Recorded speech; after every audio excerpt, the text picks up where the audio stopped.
The iPhone 15 Pro is the one to get if you want a powerful flagship. You can easily use it with one hand.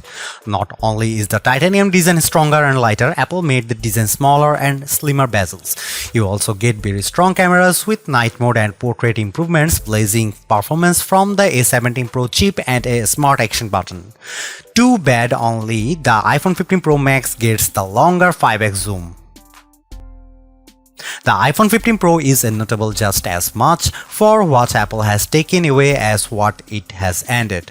Hated the lightning port? It's gone, replaced with USB-C. Never used the ringer switch? It's now an action button that mutes call and performs various shortcuts. Apple even took away some inches and ounces thanks to a lighter and stronger titanium design and slimmer bezels all around. What you are left with is what I call the iPhone 15 Pro Mini, as this flagship is very easy to use with one hand. You get a super fast A17 Pro chip and a camera system that produces even better portraits and low light shots. However, the iPhone 15 Pro versus iPhone 15 Pro Max divide has grown, as only the Pro Max offers a longer 5x optical zoom, and the battery life difference is also significant based on our testing. Yes, the iPhone 15 Pro is one of the best iPhones and belongs on our best phones list overall, but it's not my top pick. Here's the pros and cons in my depth iPhone 15 Pro review. The iPhone 15 Pro looks and feels like a shrunken flagship, and I mean that in a good way.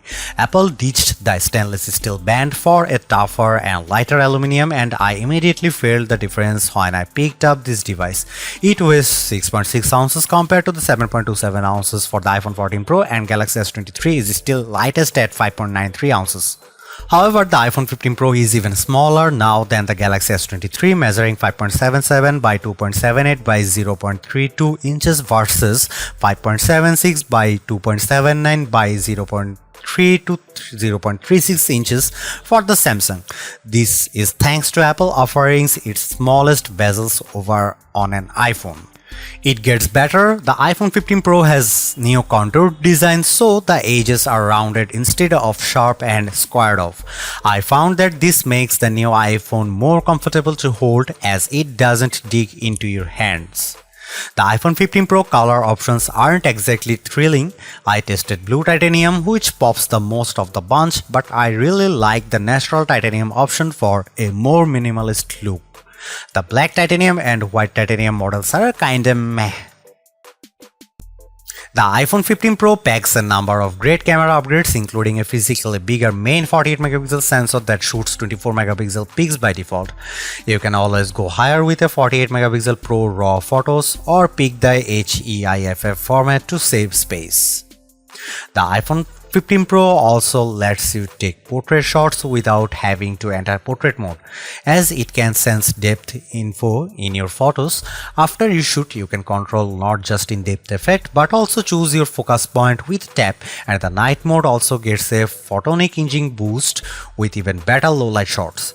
Based on my extensive camera testing versus the best camera phones, the iPhone 15 Pro delivers consistently great results with the most dynamic range. Just don't expect the best zoom.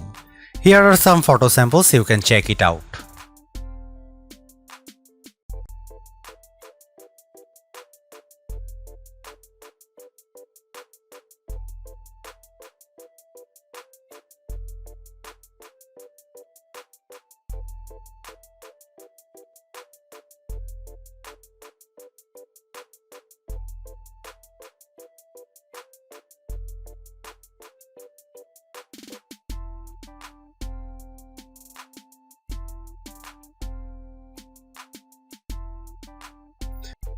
The iPhone 15 Pro is a stellar flagship phone for the price, offering the fastest performance around, a lighter and a more compact titanium design, and an action button that's easy to customize.